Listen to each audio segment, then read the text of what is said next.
Hello there, and welcome back. This is the Showing Up to Life podcast and YouTube channel. My name is Art Burns, and I am so happy to be here with you today to talk about mindfulness in practice and concept, because you kind of need both, right? I always tell my clients that it's not enough just to learn the concepts of mindfulness, that mindfulness must be practiced. And technically, I think, like the Buddha, right? I told you the other day, the Buddha, when he tried to, or as Siddhartha, before he became Buddha, the Buddha, he found the lessons and the teaching to be distracting and anti or counterproductive. And so there is a sense, there is a truth to the fact that if you are able to put enough practice in, you can do it just with the practice. But in my belief, the non-dualistic sense of needing both, right? It's not that one or the other is effective but not full, but both together, the concept and the practice. That's where we can use mindfulness to help us to navigate through the difficulties in life, right? The difficulties that wind up causing a reaction in us. And that reaction is often emotional, right? It's always emotional on some level, right? But it's often so emotional it becomes physical too, right? In terms of stress, in terms of, maybe even anxiety or even depression or all these body states that they take us away from the present moment, right? And yet the truth of all truths, everything that you've ever heard in your life, the one thing that you can absolutely say is true is that everything that happens in your life, every interaction, every pleasure, every pain, every hope, every desire, every, excitement, every beautiful moment, every painful moment, everything that's happened in your life and everything that ever will happen in your life happens in the present moment. And that's the thing, right? That the reactions that we have to the world pull us away from the present moment, right? They have us thinking about, oh, I'm going to get back at that person, or oh, I'm thinking about this conversation I'm going to have tomorrow, right? And in those times we're running away with our minds in that way, we're not showing up to the present moment, and therefore we're not showing up to our lives.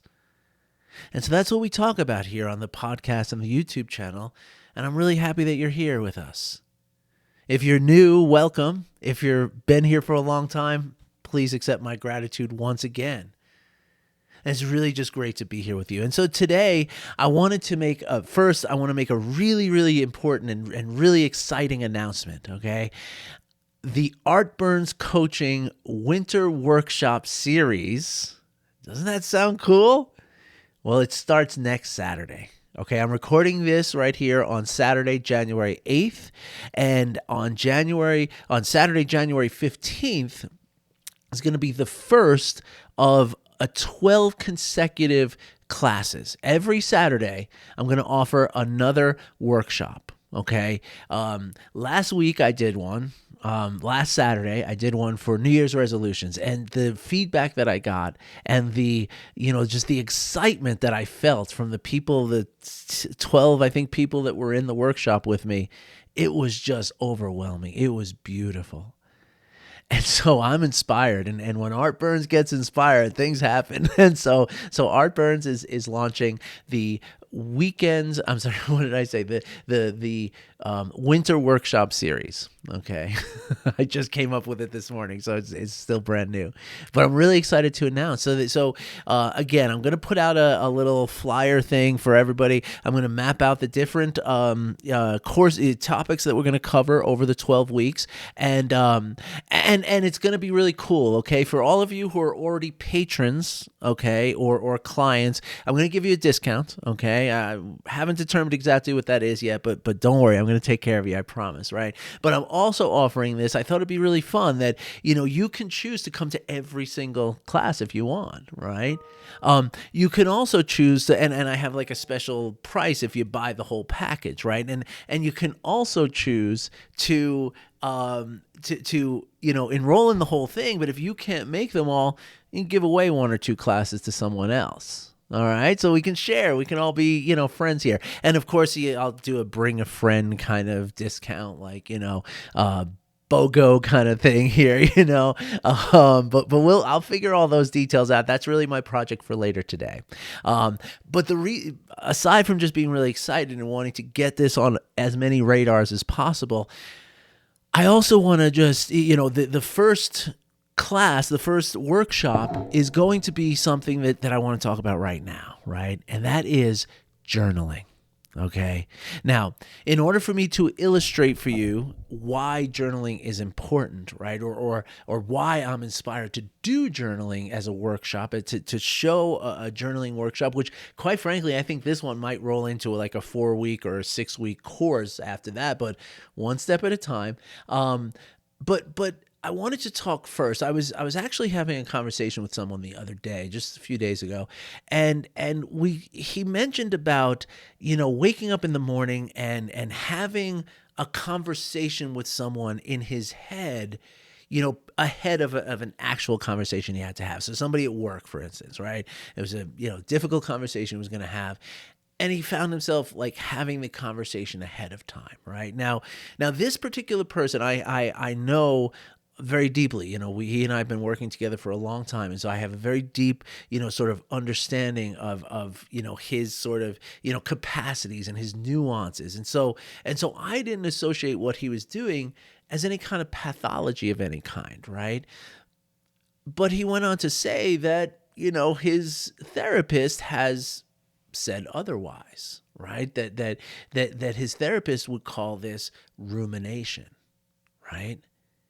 And I get that. I really, really do. And I back when I was dealing with a lot of high chronic stress, up till about 10 years ago, rumination was all I did, like constant in my head, all day, every day, just going over, right? Rehashing things that happened in the past, having conversations with people I have to have later in the future. It was constant. And there was never a moment where I was just present and in the present moment, right? And that indeed was a pathology. There's no question about it, right? There was a lot of suffering that came from that, okay? But I want to, again, non-dualistically, right? I want to step into this conversation. I want to step into this topic, and I hope I have enough time here for a second segment today, because I have another topic that I want to talk to you about too.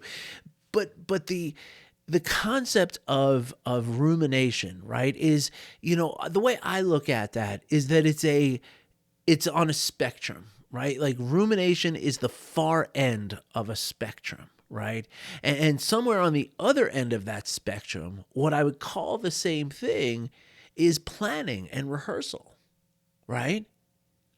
And so when I say non-dualistically looking at it, right, like just like anything else in our lives, right? Everything that happens to us, every quality we have, every, lack of sleep, every, unpleasant meal, all of the things that we experience in our lives, right? Almost all of it is, there's a good part and there's a bad part, right? And that's why we try to lead ourselves with non-judging awareness, right? Because if I don't judge something as good or bad, I can see that there's benefit there, right? And perhaps there's benefit, but there's also detriment, right? And the key is in the non-judging awareness, I can discern the two, right? And I can see that rehearsing a conversation that I'm going to have at some point, well, that's not necessarily bad, right? I mean, there is actually something very, very smart and wise about walking through something before you have to do it live, right? Something very important about that, very beneficial about that, right? But again, if it's while you're, hanging out with your kids and you're thinking about it, well, then now it's a very clear pathology. And it's a big problem in our lives. And so what we talk about then is where's that tipping point, right? Like, how do we find that tipping point? And really, it always, in my mind, it always comes down to intention, right? And so again, that's the idea, right? That when we're, like, let's look at two different scenarios, right? Like, I could sit here, right at my desk, right? And I could, close the computer. I wouldn't do that to you, of course, but I could close the computer after I'm done here, and I can close my eyes or keep them open, whatever. And I can walk through. I can say, okay, for the next 5 minutes, I'm going to walk through this conversation I have to have with this person an hour from now. I'm going to walk through it, and I'm going to try to, plan out what I'm going to say. Maybe I'll even make a couple of notes, and I'm going to try to prepare for it, right? And then when that 5 or 10 or whatever minutes is up, okay, now I'm done. Now I get up and I experience my life directly, okay, right?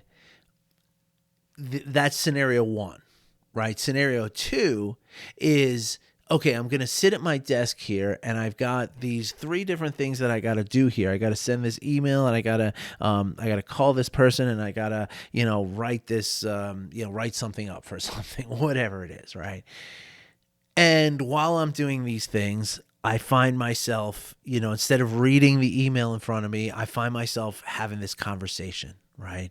And then, I kind of fumble through the email, do whatever I got to do. And then I get up from my desk and I go to the kitchen, right, to get myself something to drink, right? And while I'm walking, I'm having the conversation in my head still. And while I'm, pouring the water into the tea kettle, I'm having the conversation. I'm turning the tea kettle on, I'm having the conversation. Just going through all the different stuff in my, daily life that doesn't require my attention. I'm just automatically doing this. I can make a cup of tea in my sleep, right? I do it, 6 times a day or something. Well, with my daughter, probably 10 times a day, right?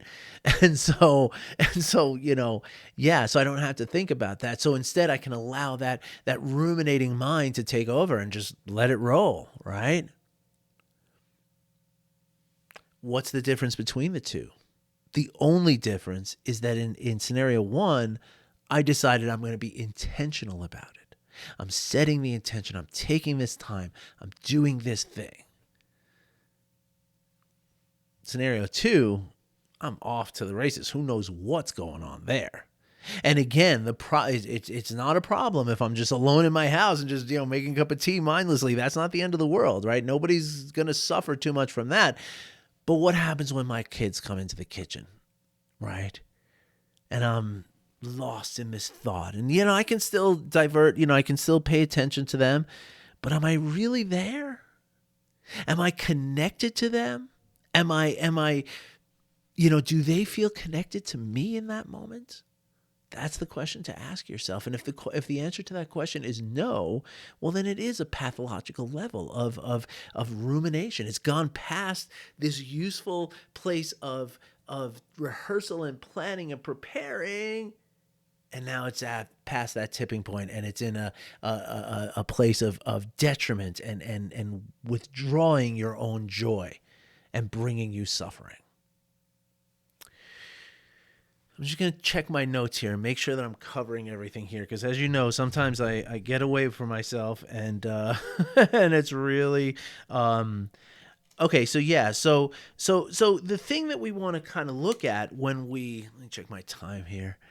All right. Yeah, we're doing okay. We've got a couple minutes. So the thing we want to check in with this, right? Or the thing we want to, kind of understand, right? Is that the idea of the direct experience, right? That's the most important thing here, right? Like that we're experiencing our lives directly, right? That's what I mean when I say showing up to life, okay?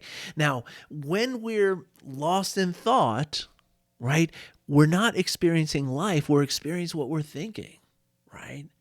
And so the idea then is to set the intention.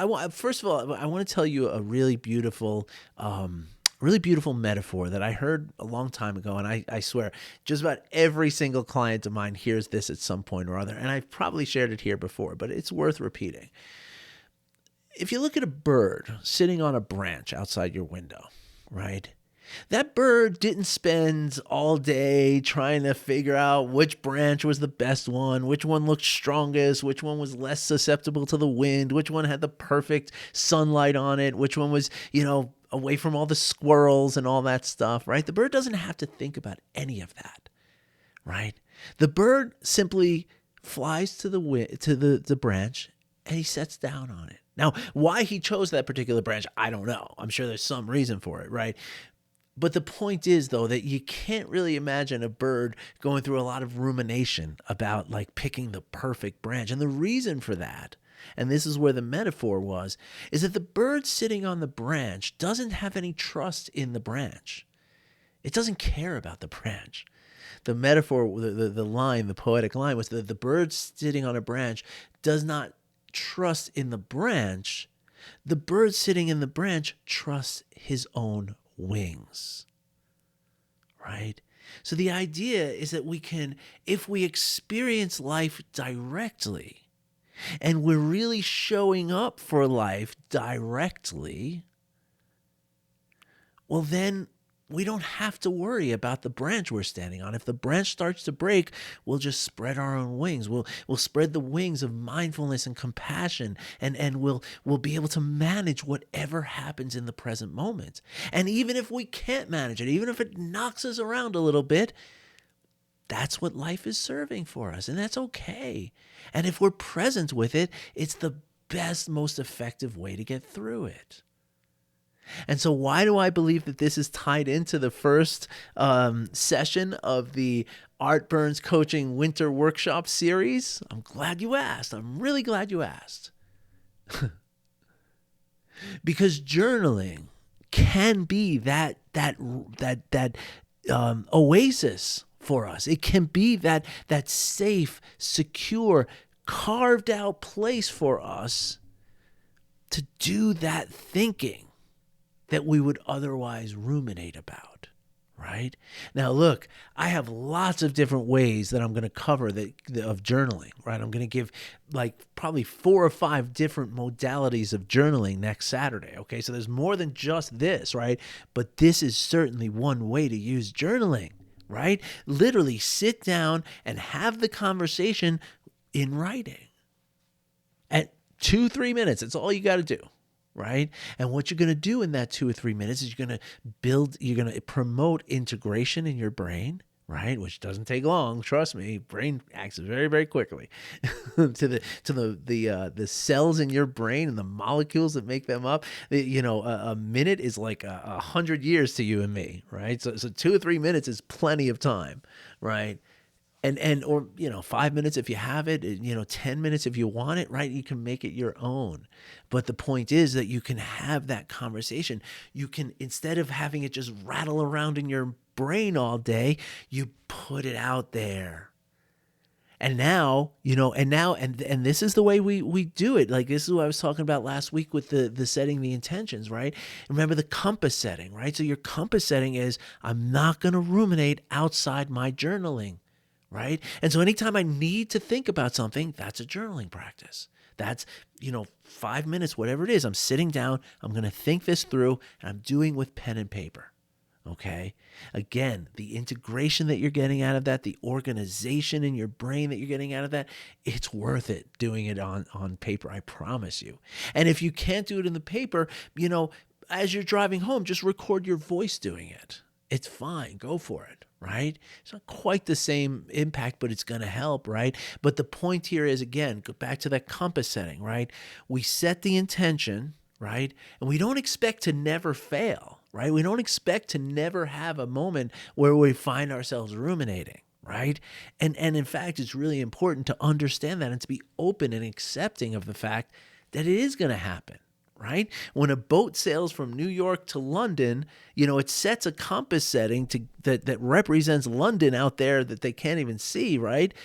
But it's not like the boat just stays locked in on that, right? The boat is constantly being pushed by the wind, by the waves, by sometimes the captain might even sail around a storm or an iceberg or something, right? And so when that happens, right, does the captain of the boat say, "Oh, we drifted 20 degrees off of our setting, so I guess we'll go to Spain now instead, or Portugal?" No. No. No. The captain does something very, very simple. And the same thing that you can do when you find yourself ruminating. All you've done is allowed your boat to be pushed off the compass setting. And so now the only thing you have to do, the only thing, there's no emotion involved, there's no bashing, there's no screaming, there's no nothing except finding that compass setting. And for you who are ruminating, it's super simple. Just let go and stop ruminating. And yeah, 5 minutes later, you find yourself ruminating again. Find your compass setting again.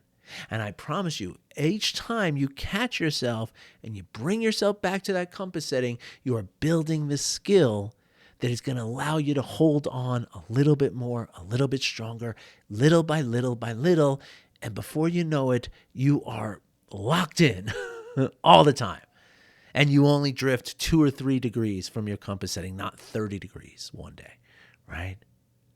All right, folks, I'm going to jump into the next segment here. Let me give you a little teaser on what that is. We're going to talk about time and time stress. Oh, this is a good one, which is going to actually tie into the whole idea of journaling, which, you're going to maybe be surprised about what I'm going to say about that. So I hope I get to see you over there. Thank you for watching. Thank you for listening.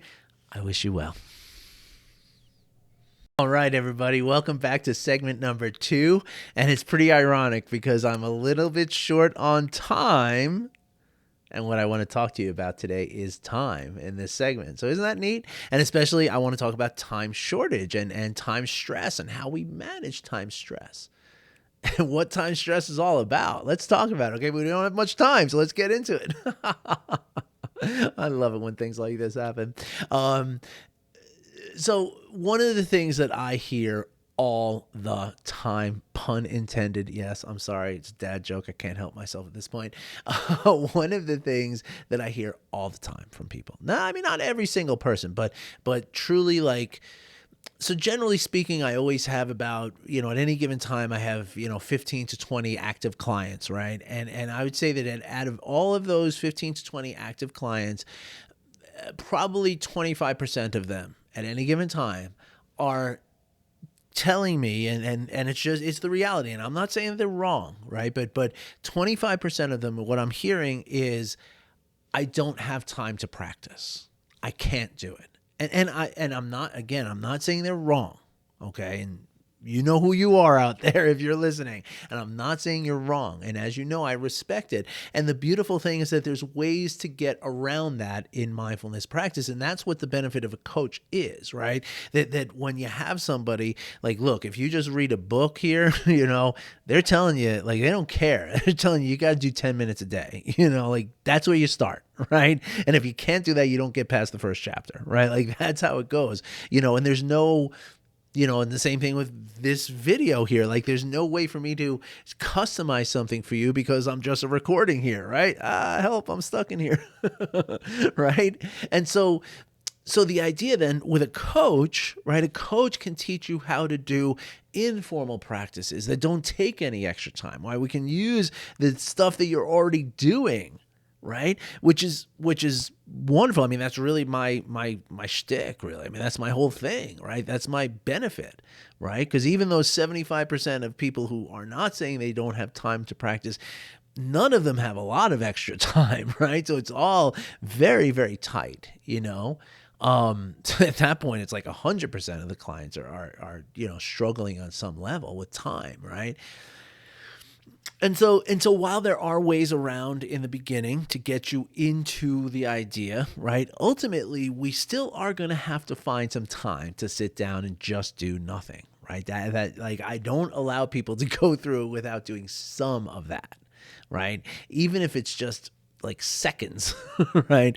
Because it's so valuable and it's so, it's so powerful that it becomes really important. It becomes crucial to the practice. It really does. Like, it's not, and again, my shtick is like, we can do off the cushion practices, right? And I, and that can always be the bulk of everybody's practice. I'm all for that, but I need you to at least do like 2-3 minutes. I mean, ultimately, I mean, hopefully, ultimately, you're doing like 10 to 15, maybe 20 minutes. That's when you're rocking and rolling. Okay. I'm just going to be honest with you. But even 5 minutes a day is going to make a significant difference if you can supplement that and complement that with off the cushion practices. But I'm taking up a lot of time here, and this is my point, right? People have more time than they think they have. I'm going to repeat that once more, a little bit louder. People have more time than they think they have. Okay. When we're walking around ruminating, making cups of coffee and washing dishes and brushing our teeth and going to the restroom at work and the kitchen and all this stuff, right? And we're ruminating and we're constantly, thinking about, what's next and what's coming up and what, it's, the mind never stops going, right? Well, I hate to tell you, as much as you don't realize it, right? Those thoughts are taking up time.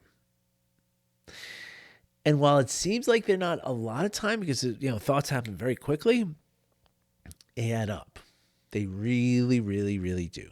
The same way, I mean, look, I don't have to tell most of you, we're all, we've all been dealing with economics of our home and everything, but it's staggering. Like the other day, I went up to my son's computer. He said he ran out of memory on his computer to download this game that he wanted to download. And I actually, went to Best Buy to get new memory. We weren't able to install it, but the kid at Best Buy was like, well, you can just delete a bunch of stuff. And I was like, yeah, I don't know. I mean, there's nothing in it. It's just like, 5 megabytes here, 10 megabytes there. He's like, yeah. But I guarantee you have 100 gigabytes worth of those files. Or maybe not 100 gigabytes, but 20. And he was right. Because now my son just went through and just deleted all this stuff. Because he can do it. I don't know what I'm deleting. But he was like, yeah, I'll just delete boom, boom, boom, boom, boom. And he freed up enough space, right? And so the thing is that we think that these little thoughts are just these little things that are happening.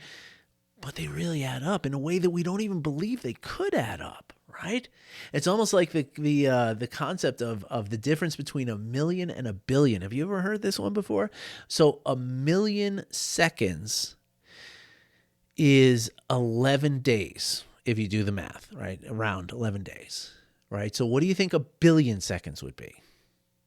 Right? Most people, they're telling you, it's maybe, 100 days, right? Let me go crazy. Let me say, a year, right? 1,000,000,000 seconds is 35 years. You can check me on the math there. I'm pretty sure that's what I remember, but it's something staggering like that. It's like one is days, the other is years. So the point is that we do not have an accurate assessment of most of this stuff, and especially not when we're in the stress, right? Especially not when we're feeling the pressure of all these thoughts, right? Time takes on even a more subjective, realm there. Like Einstein said, he said it famously 100 years ago. How do you say? He said an hour can go by like a minute when you're sitting having dinner with friends who you love, but a minute can seem like an hour if you're sitting on a hot stove. Right? So the whole concept of time is so subjective and so out there that we don't even, it's impossible for us to have an accurate, sense of the time from an internal place. Not impossible, but it's very challenging. And it's easy to get lost in it, right? And so again, when we can, I'm just going to check my notes here and make sure that I'm on point here because we are getting pretty tight on time here. So,